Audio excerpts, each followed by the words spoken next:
like, do you know what this is? And she's like, what? And I was like, dude, this is Jurassic Park. Hello, everybody.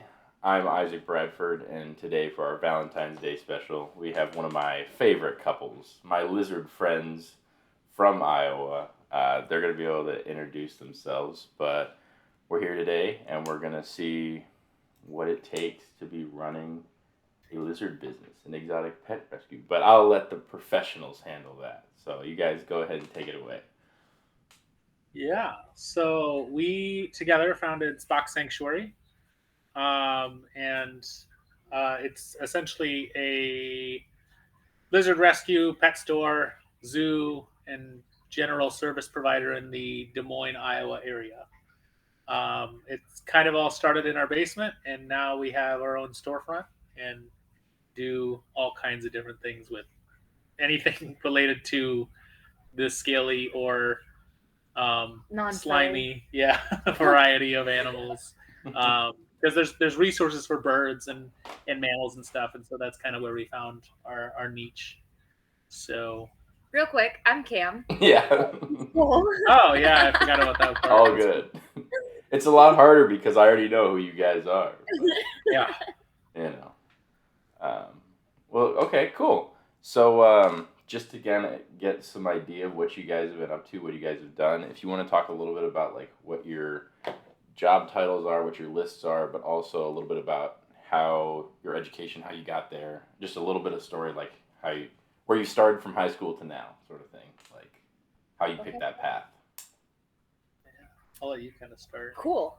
So I am technically on paper the CEO of Spock Sanctuary, and the owner of the company, mostly for tax reasons. Cole still plays a large part in all of the decision making and everything that goes into that. And then in regards to, I guess, the technical side of things, I am also the animal nutritionist here at Spock Sanctuary. So I kind of develop all the diets, and I make sure that everybody is able to get what they need in order to thrive. As far as school goes, I started out my education studying dietetics. And then after starting Spock Sanctuary, I kind of changed gears a little bit, and I added animal ecology as my main major. And then I turned my dietetics major into a couple of minors. But that kind of gives me the educational foundation to look into how does a lizard's body work, and then how does nutrition work with the body, and kind of put the pieces together to make something unique.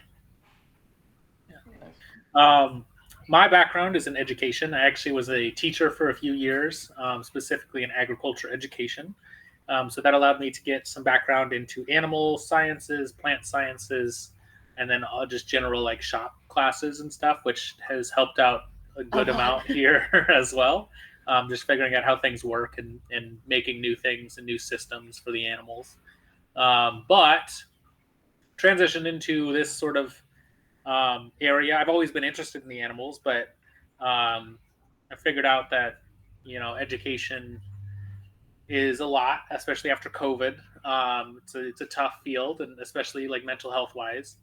And here, I actually feel like I'm making a big difference because you can speak for the kids and you can help the kids, but the animals can't speak for themselves, and the animals can't really help themselves. So that's kind of where our role comes from, is speaking for those who can't speak for themselves. But I primarily do the education, a lot of the animal care, and I guess system builds, and then just as a small business, we both have other roles in terms of there's the social media side of things, like Facebook and Instagram and YouTube and things like this, and the TikTok. Rest in peace / not ? But you can drop those handles if you want. What?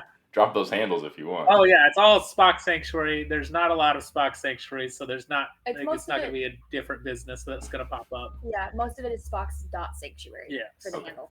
But we're trying to do better on our YouTube. We have a couple videos that I am currently in the process of editing and and putting out. That is the hard part about working with live animals, is you can't really put them to the side. So these guys always take the priority, and then some of the social media stuff kind of takes a back seat, which is fine. But we both kind of take roles as are needed, and then with full time being a student and other jobs and stuff, basically every waking moment is something. So it's a busy world. Nice. Yeah, I mean, because I think in the time that I've known you guys have done a lot of different jobs or like side gigs, whether it's at college, because we all went to Iowa State. I probably should have led with that, but yeah, I mean, because I know that you guys worked at lettuce farm slash, you know, I guess restaurant. It's hard. It's a hard combo. It's probably the weirdest combo that anybody's ever seen for a restaurant, but it's cool. And now you're working working part time at the zoo, right, Cole? Yeah, I did work. Well, I just put in my resignation. Okay. So yeah, just by the time this comes out, he will be I all will done. have already done my last day. So I used to be like the guy who cleaned the shark tanks and did a lot of the like behind the scenes stuff of taking care of the animals and hand feeding sharks and stingrays and obviously working a lot with the lizards and redoing their different homes. But I don't know. It's a huge amount of different things that we've done. Yeah. And I've done like some substitute teaching and stuff just to help pay bills. Right. But well, I know from based off what you told me, you might not be able to hype yourself up because it's you, But for me, from what I've heard, from stories that you've told me and other people, you guys are like some of the foremost experts, especially for your guys' age with lizards and reptiles. So for sure, you gotta sell yourself, guys. I mean, I know who you are. But. Yeah, especially in Iowa, there's not a lot of reptile people, so we're kind of the people that people go to when they have questions or want advice on anything or just need general reptile stuff in any capacity. Right. That's what we kind of pour our hearts into. We made a big, decision about, we don't want to spread ourselves too thin by getting into birds and mammals. So strictly cold-blooded. Yeah. Because of that, we're the realm that we do fall into, we are experts. Pretty high. Yeah. But I don't really think you need the quotation marks, but you're the expert, so I wouldn't know. Okay, cool. Well, this is you don't have to take forever on this one, but this was kind of like a fun short one, just because it gives the audience an idea of like how we met each other. So, how do you guys remember us meeting? I think because there's two of you, right? It's staged in terms of meeting, but and then why are we still friends? Like, why did you guys take my offer to interview you? Like, I didn't force you to do this. I ask myself that every day. No, I'm just kidding. Oh man. So I definitely met Isaac first. It was after you went through SciStarters, but before I went through SciStarters. Yep. And we were in the same incubator. Yeah. So I joined halfway through the semester, after changing my major to animal ecology. Right, and that's not a lizard incubator. That's like a business incubator, right? Business incubator. Yeah. So we got to meet once a week and kind of chat about how business was going and what we were struggling with, and afterwards we would like go out for dinner on occasion. Get that campus dining hall. Right. Yeah, I actually referenced. I think it was like one of it was like the third time we had, because we all, like, you and I lived in like the same area, like off campus or on campus apartments, but we actually referenced the meal that me and Luke had, because it was a big part of like him getting wrapped up in all of this stuff. Yeah. So he was like the first person that I interviewed for this series, and so it's just very funny that like you mentioned that. Yeah. So we did like the incubator together, but then we also hung out outside of the incubator. And then at a certain point, we're getting into my side. At a certain point, Cole came into the picture, and I don't remember what that context was. Well, if I remember correctly, I remember you getting calls while we were like working on entrepreneurship stuff in the office room. Oh yeah. And then you would pick up the call. You'd be like, hey Cole, and then at some point you're like, here, talk to Isaac, and so I'd be like, Yeah. hey So man, having never met you before. yeah, I don't think we actually met until our wedding. I really I don't think we did. I think it was yeah, at the wedding. I was yeah. like, hey man, So I've called you like 5 different times. How yeah, are you it doing? was always like over the phone, and like Yeah. you were working on your business, and I was an ag teacher at the time, Mm-hmm. and your business was heavily focused on agricultural, principles, Right, and right. so you were doing something for FFA. You were wanting some advice on Oh yeah. that sort of world. Yeah. So I was like, honestly, like, here's what I've struggled with as a teacher, and here's how you can help with that in your Right. business. That's And here's what you can present to ag teachers that had the same struggles Yeah. that I did. Yeah. And yeah, at the wedding. Well, here's the like, I've only known very tall Isaacs that are like super lanky and like just long body. And so like, but like all Isaac, I've never met an Isaac I haven't liked though, which is good. Oh, that's good. That's actually why I've continued to be friends. But the no, we met. You helped me build actually the enclosure right in front of me over here. But we, had a lot of actually multiple enclosures in here. If you hear water trickling in the background, that Yeah. is also one that Isaac put It's over together. Yeah, that was one that was. I think you guys were kind enough to be able to purchase that off me, so I had to have it in the storage unit. It was from Yeah. I don't know how many years ago, but yeah. It has helped us quite a bit. It's been very nice to People have love them. Yeah, when I'm back in town, we'll have to do a walkthrough. I think that'd be cool. Yeah. We need to do a video and a walkthrough too. But anyway, met at our wedding.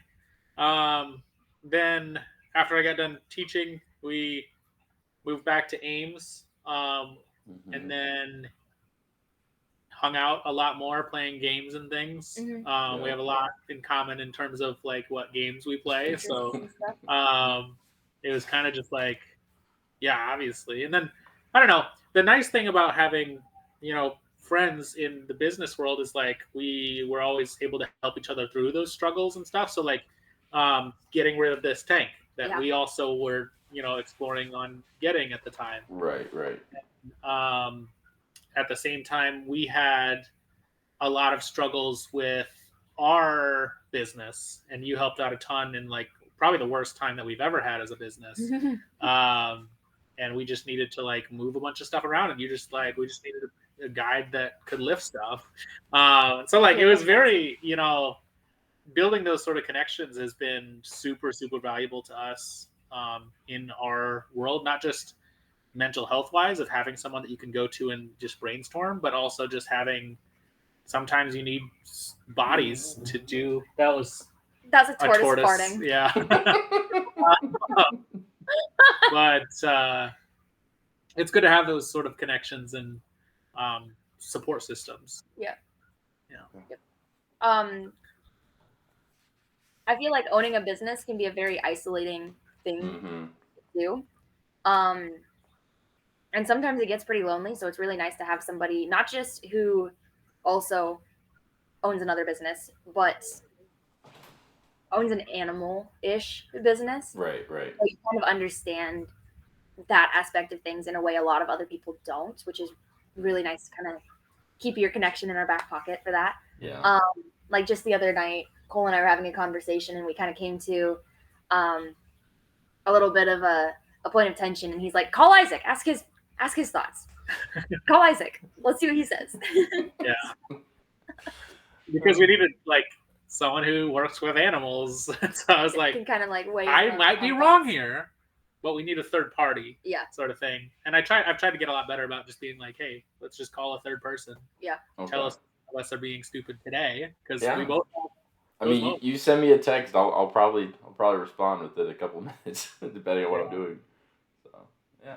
No, I will say, yeah, I every time that I like see how you guys manage your business as like a duo, like not even just like a married couple, not even just as friends, but it's like you also always have someone to lean on whether it's a big decision or a small decision. It's like, I'm worried about this. Can we talk about this? And it's like, I've heard a lot of people say, be careful about getting into business with your partner or whatever, or even your friends, right? But like with you guys, it's like it's really cool to see someone that like someone who trusts the other person basically completely to be like, hey, we're gonna do this together. It doesn't matter because we don't care, and we're just gonna do it the way we want to do it, and no one else is gonna tell us otherwise.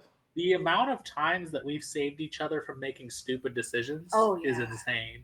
And I'm just very glad that like we have that sort of support from one another, because this business would look very different if it was just one of us running it, or if it was two other people running it, or anything like that. And Right. I think we get the best, the best case by being able to be like, hey, I support you.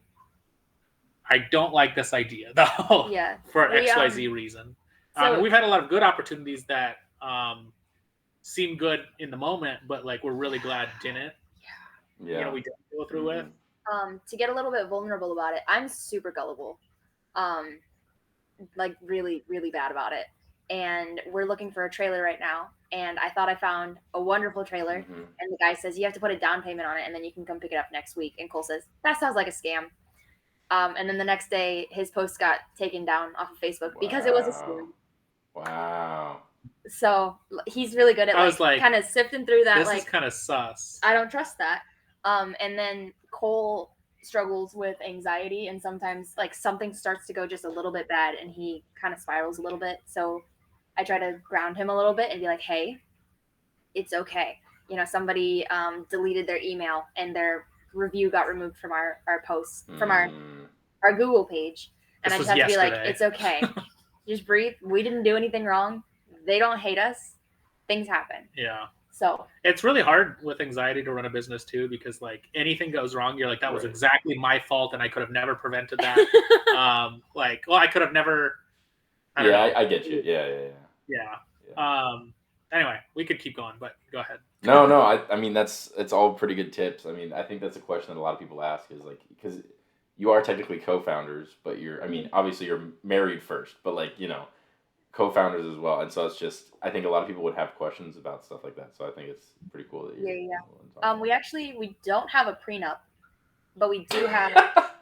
Sorry, that was a crazy. Drop that in there. We do have a founders agreement though, so we basically wrote a prenup for the company. Okay. And not for our actual marriage. Right. But everybody was like, no, you have to have a founders agreement. You have to use it, because what if something goes wrong, and you need to have one. And so we did it, but we only brought it in for like the tax thing, where it's like, oh, you need to transfer all of the ownership to one person or the other. How do we have that outlined in a contract we signed 3 years ago? But so much changes too. Yeah, so it's hard, but interesting. Huh.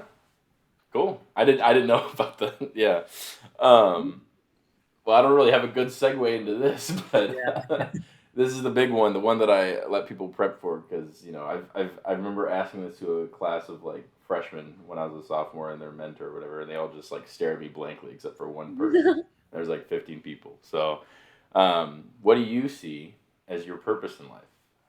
Each one can take a chance.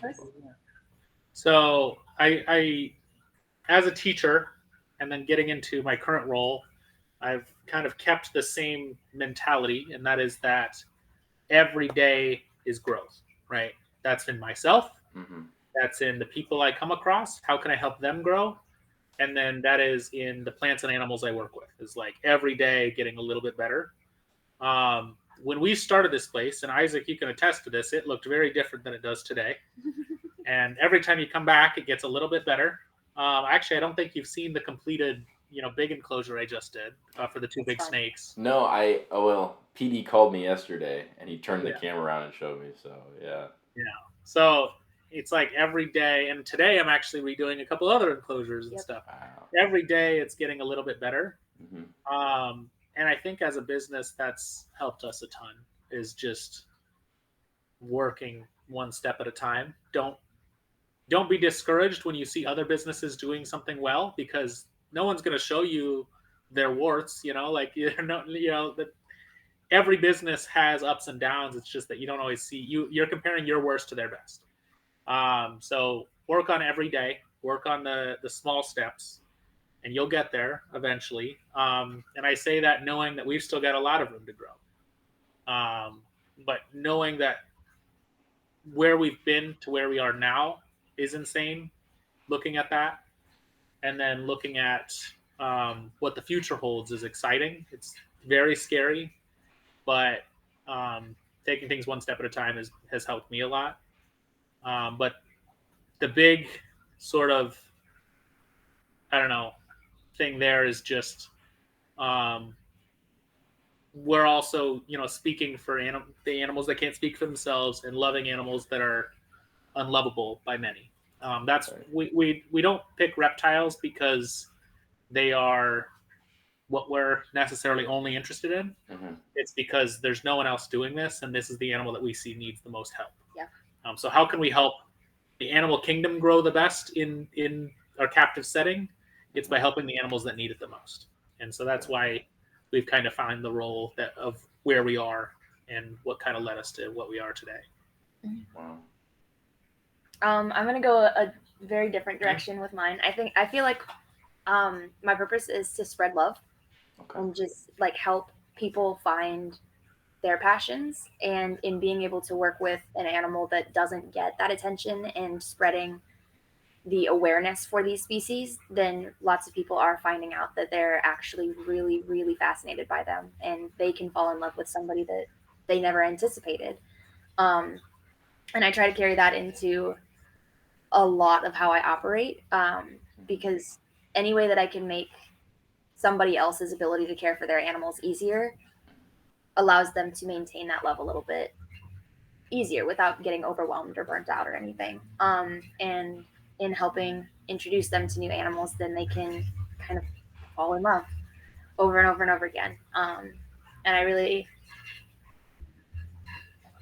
think that's the thing that like really drives me. I think part of that too is like most people can't keep the animals that we have. Yeah. Not legally, they could, but it's just very unmanageable for most people. But um, to kind of combine both of ours, there's a lot of rehab that goes into the animals that we have. So seeing growth every day, and also spreading the love for these animals that have went through these, traumatic things, is kind of what like encompasses our business in a way. So kind of combining those two things has been huge, because some of these animals took over a year to get healed to the point of even having dirt in their enclosure again safely. So Yeah. Wow. it takes a lot, but it also takes a lot of love. So loving a little more every day too. Well, great answers, and makes for a great Valentine's Day episode for sure. um, those are really awesome answers. And then because we're trying to see if we can, help other people, and see if you got into education, right? And so you kind of know what the goal is here, right? So it's like, how do we bring your guys' experience to help other people model their experience to try to find the best path that they want? Because a lot of people, I remember in high school, a lot of people telling me like, I don't know what I want to do. How am I supposed to know what I want to do? And so I feel like stuff like this, where you get to at least hear people talk about it, can help you figure out what you want to do. So, lots of people's careers have come from unexpected paths. How do you think you ended up in yours? So I'm gonna start start at the way beginning. I'm gonna let you do that. I'm gonna give my piece here. Okay. I have done a lot of things in my life, and what I mean by that is like I've done. I used to be a teacher, right? I used to be a performer, so I used to juggle and breathe fire and bounce chairs in my face. Wow. I used to do all kinds of other things. I used to be like really into theater and doing performance that way, and any number of these things. So my sort of advice there is try things, try new things. You will find things slowly but surely. I don't think I wasn't the best at any of those things, but I was successful in those things because I tried them. And every single thing that I've done that has led me to where we are today has played a role in what we're doing now. So I don't know. You pick up things along the way that will help you no matter where you end up. So give things a shot. But anyway, I'll let you get more into the in-depth stuff. Yeah, no, I agree with you on that. Just like try everything, give it a chance, and give it your all while you're trying it. And if it doesn't work out, you can wipe your hands and walk away and say that wasn't my life, but I'm glad that I tried it.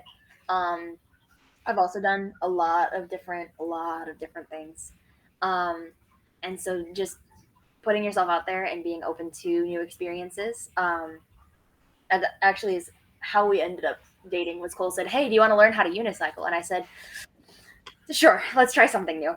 Um, and that blossomed into where we are now. But in regards to the company, we originally wanted to buy fish. And we went to a pet store, picked out our fish, and then when we went to go check out, they said, "Oh, and how many gallons of seasoned tank do you have?" And we were like, "What does that mean?"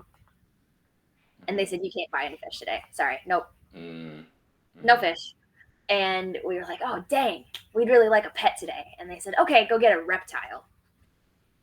So we go to the reptile shelf and we pick out a chameleon. Wow. Yeah. And we asked them a million questions and they gave us answers, and we went home and we started doing some research and found out almost immediately that they had lied to us about everything. And so we Dub's so annoying right now. Yeah, we have a lizard that's trying to come into the video right now. He wants to come join us, but if he wants to say hi, you're welcome to grab him. I don't know what the situation is. We probably won't want to. Go ahead. But we threw away every minute of our lives for the next 2 weeks in order to figure out how to make it work for him so that he could live a good, healthy life. Because there's a couple different ways that you can approach the situation that we were in. And some people say, "Okay, I'm overwhelmed. I can't handle this animal." And they bring the animal back. We, on the other hand, were like, "Okay, we've committed to this animal for its life and we need to figure it out." This is Dub. And he's really yellow. So in figuring all of that out, we said, in 40 years, we'll open an animal rescue and be able to help other people not go through the same situation that we did.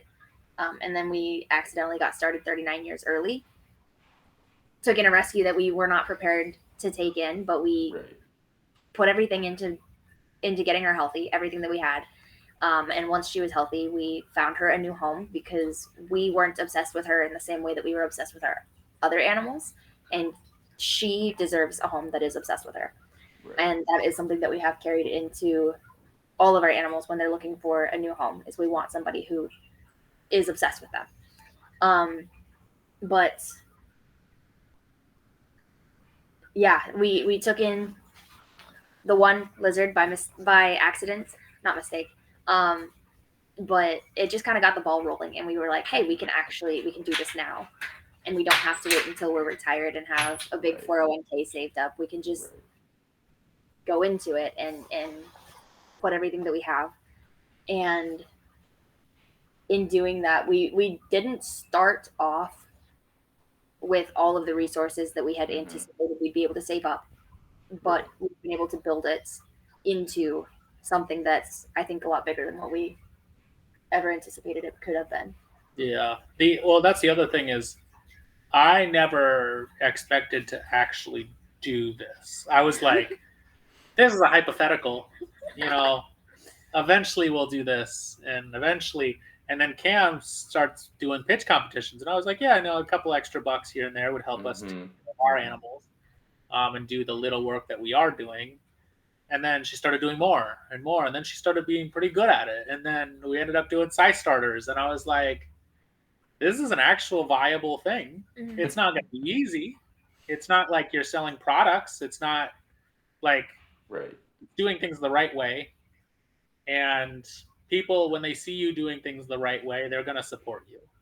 And that's our biggest advice that we got pretty early on from a reptile rescue in North Carolina was do things the right way, not the easy way. Mm-hmm. That's kind of been our mantra ever since, is just don't take the easy way out.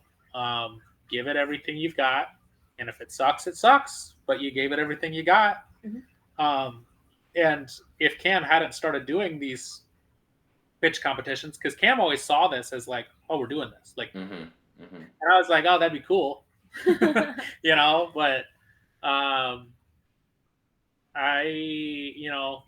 everything that this business is because we took a chance on that. So it's going to be scary. It's going to be terrifying. Right. You got to do it. Otherwise, it will never become a thing. You miss 100% of the shots you don't take. And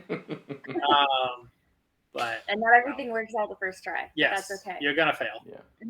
But don't compare that failures to other people's wins. Yeah. Yeah, fair enough. Yeah, I mean, I know seeing you guys through, I mean, because I guess I saw everything from, I don't know, 6 months before Size Starters till now. And so, yeah it's just been very impressive because, like, I did Size Starters before you guys, and I always felt like, man, they're really actually doing it. I'm just sitting here pretending I'm doing it. we felt like that too. All through Size Starters, we were just a shelf of reptiles in our basement. Like, it was this shelf behind us. That's all we had. Was one shelf of animals. When we got the second shelf, we were big. We were making it. We were like, wow, oh my gosh, we could do so much more now that we have a second shelf. And then in the matter of a year, I mean, it turned into a whole building. Like, there was a step in between there where we had part of a building that we shared. And then going up to a whole building, we were like, this is terrifying. I don't know if we can actually do this, but that's the other thing. We have to figure it out somehow. Sometimes struggle is good. Okay. Yeah. I will say, I know I'm talking a lot, Isaac. I'm sorry. You're good. There are good lessons in here. We went from sharing a building because we didn't think we could pay expenses and we needed security. And our bills for the month were $800, right? That was it. When we were in our house before sharing a building, our expenses were probably like $50 a month. Yes. So then $50 to $800 was terrifying, and we were like, we can't do more than that. Right. And so we shared the building. We had different value systems as the other companies and stuff, but we ended up parting ways, and then we took over the whole building, which was going from $800 a month to roughly $7,000 in a month. And we weren't covering $800 a month. We were dipping into our own money to make it happen. That month, the first month of $7,000 was our most profitable month. Our first profitable month. Yes. Wow. And then every month since then has been better and better. We occasionally have a month where we don't quite make it, but our profitable months create a cushion that allows us. We're not buying product every month to stock our shelves, so sometimes we have big buying months, and then the other month we'll pay for that. Yeah. But it's not always a profitable month, but it's a better month. Revenue wise, we've been doing better and better. And actually, we just recently had our best expo yet. And I think here next weekend, we'll have our most successful expo to date. Nice. So that should be exciting. But nice. It is that if we had not parted ways with that company due to some bad circumstances, we would have been continuing to hold us back from where we are right now. Yep. We have. So it was really a blessing in disguise. Obviously, it was not pleasant, but. Yeah, because that was like a couple months after you guys got married. Yeah. Mm-hmm. I just remember. I mean, I know more details than we're gonna share, but like, I just remember feeling so terrible, like for you guys. I was like, I can't believe this is what's happening. Like, I don't know, 4 or 5 months. Yeah.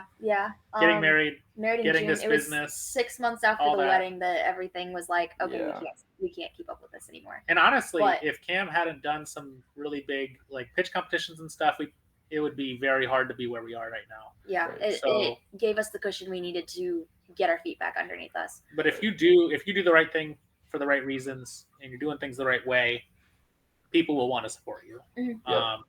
So it is rest assured in that. Yep. And I have to remind myself that sometimes is like, just because I'm not successful today doesn't mean I'm not more successful than I was a week ago. Yeah. Right. If you have 6 good days and 1 bad day, that doesn't mean you're bad at what you're doing. So, yeah.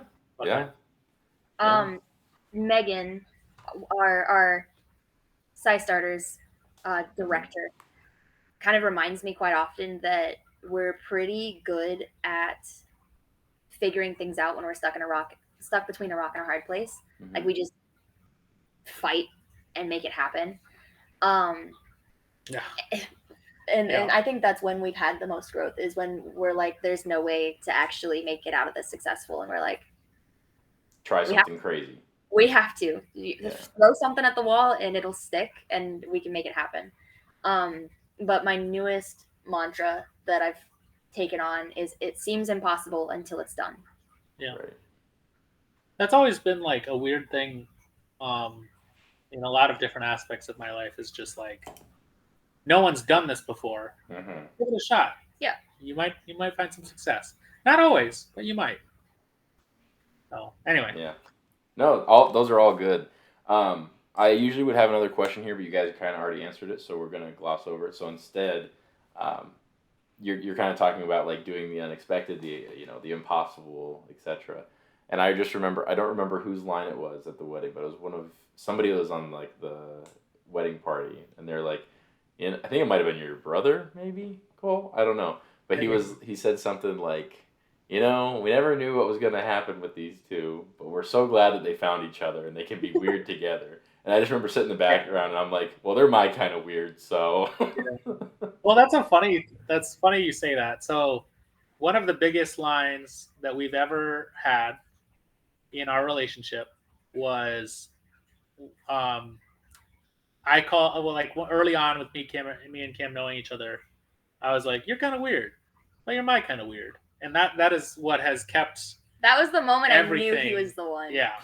Everything has built from being weird together. He said, thank you for being the same kind of awkward as me. And I said, oh. But I think that's like so accurate, though, is like, no one changes the world by doing status quo, right? If you say, oh, that's never been done before, and then you don't give it a shot, it's never gonna be done. Yeah. Right. But anyway, those are terrific. That's better answers than I could have had with asking you different questions. So that's awesome. For a younger you, right? So I mean, obviously the career path you guys are on is not something that a lot of people take up, right? So is there advice that you would give yourself, like in a younger self, whether that's high school, college, yesterday, like what advice would you give the younger selves to help further where you are now? Or maybe if it's like, hey man, look out for this. Well, that's the hard thing, is like a lot of our worst moments, the ones that I would say look out for, have led to where we are today. Right. If we had not done that, we would not know what we know to. Yeah. I mean, we basically took over everything that other business was doing, and that's one of our most profitable things. I think something that helps us in that is that we're good at observing other companies and looking for their strengths and their weaknesses, and then being able to apply the strengths while keeping an eye out for the weaknesses. Me and Cam, this is gonna come back, so don't think I'm gonna be rude here. Me and Cam were both not very popular people in high school, right? We were both kind of goofy and all that, but because of that, I think that we learned a lot to just watch others and like learn things. One thing that before we opened this place up, is we would travel to different zoos and different reptile places and get ideas. Mm-hmm. So everything that we do, we either came up on our own with, which I would say a lot of it is. So like our scales and everything, but some of it is just like little things we picked up. So like, for just an example, something as simple as putting a name of an animal on an enclosure builds so much more for the people that are visiting that animal. Right. This isn't a corn snake. This is Maisie. Right. And Maisie is special because of this story that led to where she is today. Right. It's not just an animal.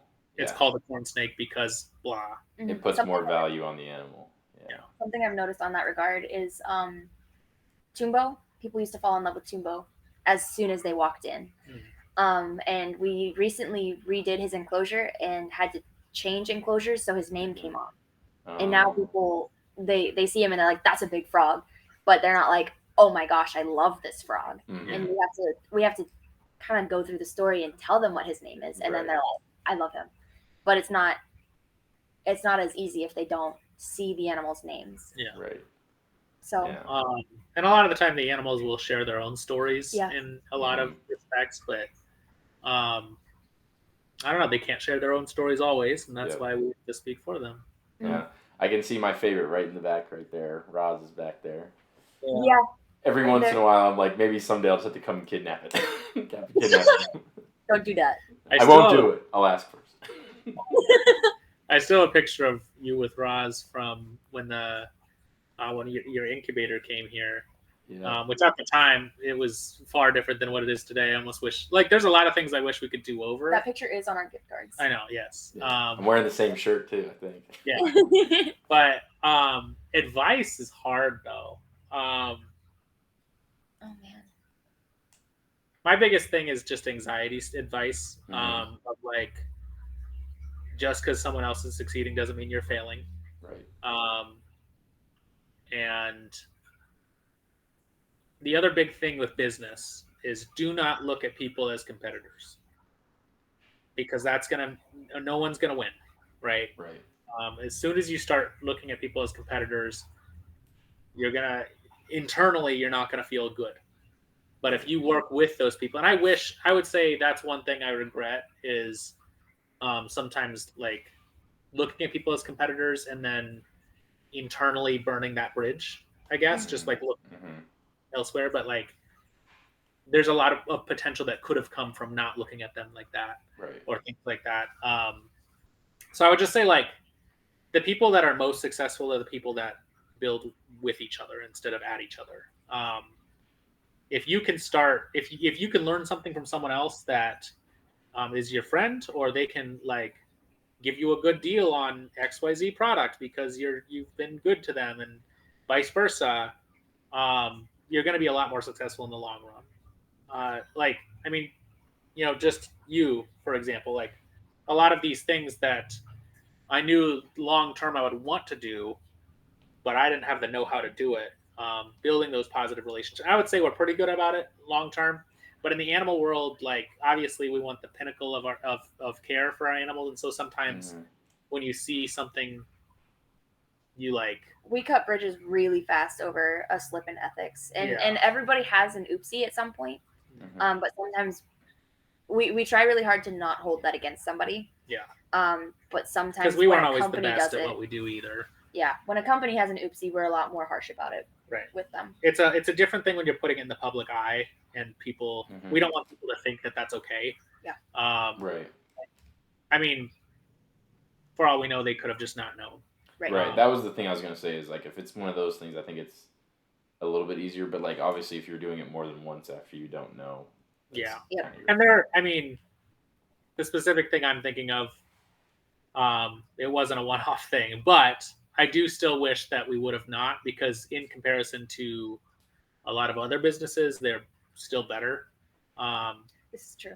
And so again, we can't compare their worst to our best either and say we're doing better. Right.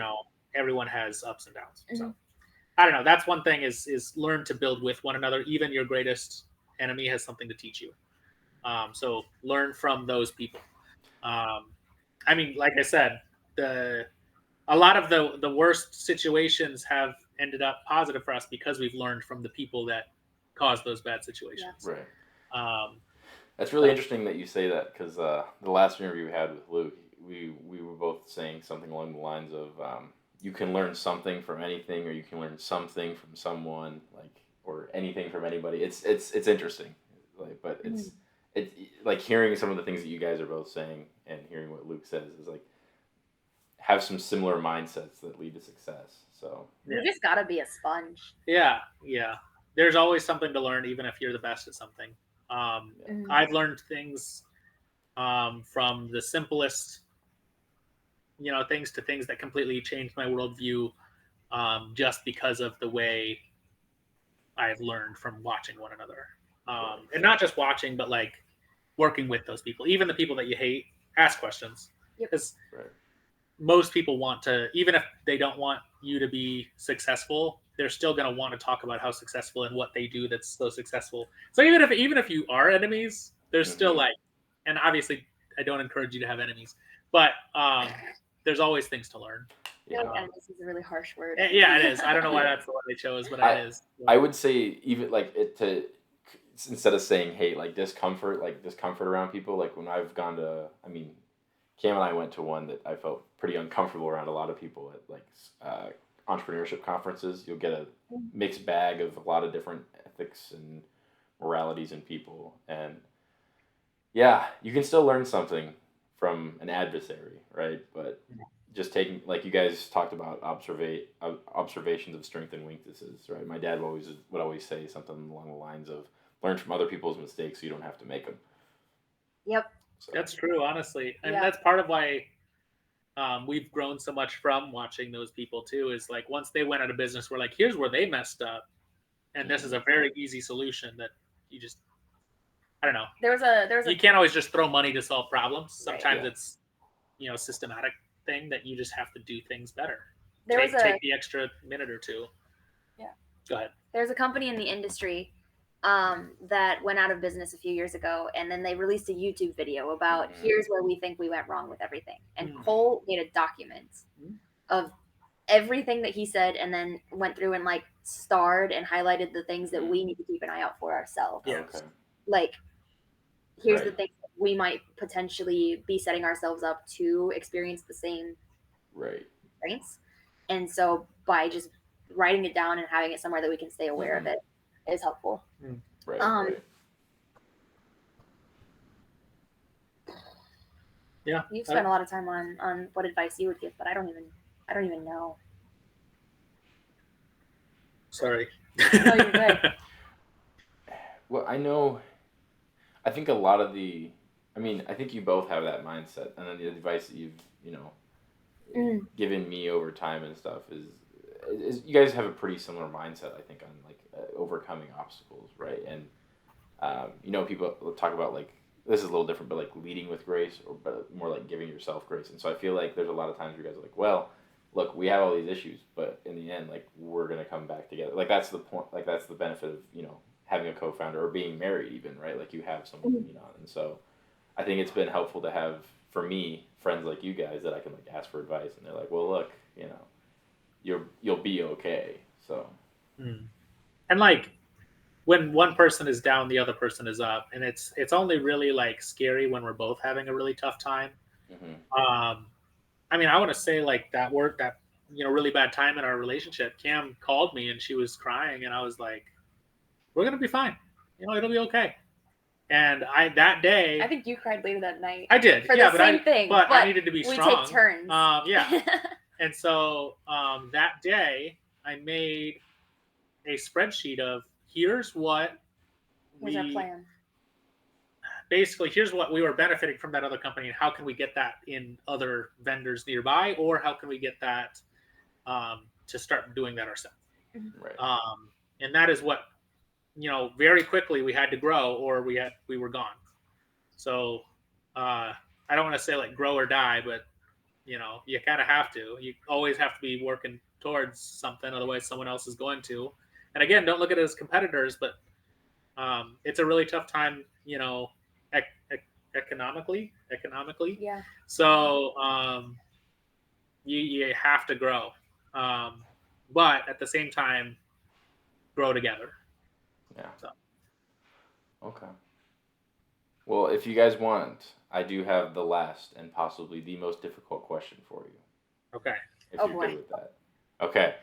What plant, animal, or fish, because I'm a fish guy, do you think is cool, unique, interesting? If it makes it easier, I can say don't pick a lizard, because I feel like otherwise that'll let you guys think about it for a long time. Okay. That is a very... so, sorry, what was... I think is really cool? Cool, unique, or like you've heard about recently that you think is pretty cool. Okay. Can I jump in? Yeah, go for it. Okay, So I like to think that people have like an archetype for what they like. Okay. It might be that you like snakes. That can be your archetype. That's okay. We have had an intern. She recently finished her internship, but her archetype is fragile animals. She really likes. She takes a lot of pride in her care being so exactly perfect all the time Mhm. that she's able to work with the species that nobody else can, because if you mess up, they die. Right. And so having those same animals for over a decade, she finds pride in that. Mhm. And so that's kind of her archetype. My archetype is chunky animals. I like animals that are within a healthy range for their species, but Mhm. just the species is supposed to be chunky. Mhm. And so this guy right here is currently my favorite species of snake. It's a blood python, and they only poop once a year because they need that extra weight to stay in their gut to hold them down because they're so strong. And so, in staying constipated for a year, they get massive, even though they're not. They're like this Right. long Right. and just like huge snakes, and I love that. That Nice. that's me, and it's not a lizard, so Fair enough. Fair enough. Fair enough. Yeah, I thought about going that route too, but I wondered if you guys were gonna nitpick me on that. I should have said, yeah. well, the funny, I mean, it's It could be a no matter plant what you too. would have said, we would have found a loophole. Oh, you're good. You're good. If I have to stay out of reptiles altogether, it's still gonna be like something very chunky. That's where I like them. My Healthy, favorite, chunky. my favorite animal is an okapi, which is like the closest relative to a giraffe, Okay, sure. but Sure. they look like a zebra horse. Mhm. That's always, I mean, since third grade, that's been my favorite animal. They're pretty cool.